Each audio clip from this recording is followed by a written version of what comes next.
স্থিতিশীল অর্থনীতির জন্য বাংলাদেশের দুর্নীতিমুক্ত একটি টেকসই পদ্ধতি প্রণয়ন জরুরি বলে মন্তব্য করেছেন ব্রিটিশ হাউস অফ কমন্সের এমপি রূপা হক এবং এটি যেন দলীয় এবং পারিবারিক প্রভাব মুক্ত থাকে সেই পরামর্শ দিয়েছেন।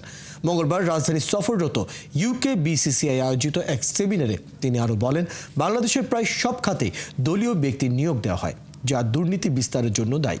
একই অনুষ্ঠানে সংস্থার চেয়ারম্যান বলেন, বাংলাদেশের বিনিয়োগ পরিস্থিতি এখন অনেক ভালো, এটি আরও ভালো করা উচিত। খুব দ্রুত সময়ে যুক্তরাজ্য কর্তৃক বাংলাদেশে ভ্রমণ নিষেধাজ্ঞা উঠে যাবে বলেও আশা করেন তিনি। বিএনপির স্থানীয় কমিটির সদস্য আমির খসরু মাহমুদ বলেন, গত 15 বছরে দেশের অর্থনীতি ছিল রাজনৈতিক পৃষ্ঠপোষকতায়। এটি থেকে বের হয়ে অর্থনীতিকেও মুক্ত ও গণতান্ত্রিক করা জরুরি। এজন্য অন্য কোনো ফর্মুলায় না গিয়ে প্রয়োজন জনগণের ভোটে নির্বাচিত সরকার।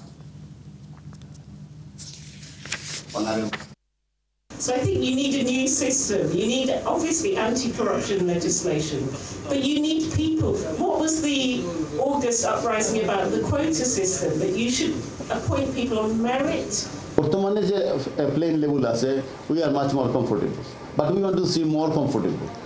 এখানে একটা কোম্পানি করতে গেলে 12টা লাইসেন্সের ইয়ে করতে হয়, 12টা licence, and that should be minimized. অর্থনীতি করে যদি আপনি গণতন্ত্রায়ন করতে না পারেন, তাহলে কিন্তু এগুলো বারবার ফিরে আসবে। আইন কানুন দিয়ে এগুলো হবে না। আপনার ফান্ডামেন্টাল মৌলিক পরিবর্তন আনতে হবে দেশে। এবং বাংলাদেশের মানুষের মনোজগতে যে পরিবর্তনটা এখন আসছে, এটা আমরা একটু অনুধাবন করতে হবে রাজনীতিবিদদের।